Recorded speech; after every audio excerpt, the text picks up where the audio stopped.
Let's face it, it's difficult to find a property to invest in that will cash flow in 2023.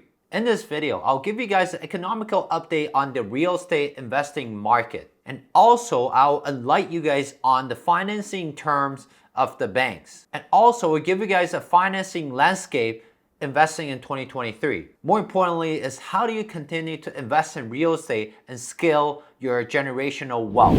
Hey, if you're a new subscriber, my name is Cody Ye. I'm a 7-figure real estate and stock option investor who has been featured on TD Direct Investing webinar last year and coming back again this year, and also was featured on more than 80 real estate investing focused podcasts last year alone. So let's get right into the economical updates. According to TD thinks the bottom of the real estate market in Canada will bottom in the early 2023, and there will be a modest increase in 2024. And the biggest risk is supply. Why? Because all these sellers who are forced to sell the property because they cannot carry the property ongoing costs could lead to more price drop in 2023. Now, according to RBC thinks that the price will bottom out in 2023.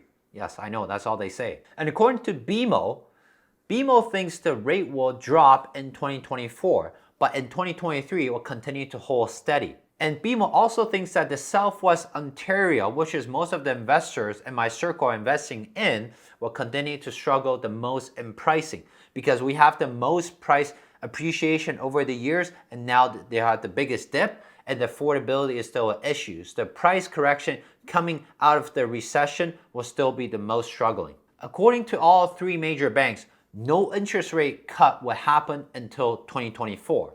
So buckle up in 2023. On the brighter side, the three major banks all agree that the interest rate will eventually come back down and stabilize at 3%. So since the interest rate is out of our control, how can we continue to profit in the current financial landscape? So all the A lenders like TD and CIBC has a higher and more restricted liquidity requirement.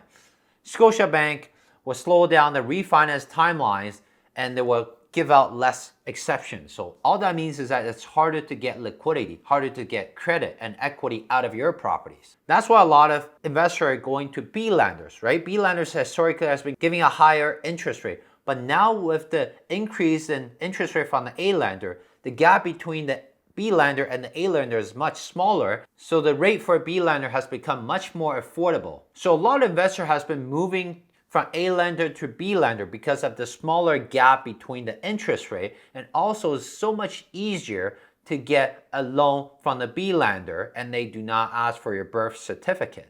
And this leads into our most important topic. So how do you continue to scale your real estate portfolio in the current environment in 2023?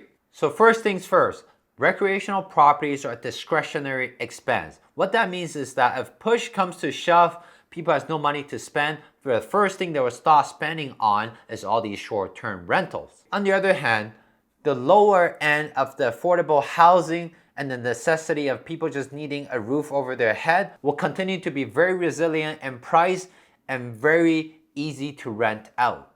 This creates a really good opportunity for you to upsize your primary residence because the gap between the condo price and the single family home price has become smaller, so it's much easier to upsize your house right now.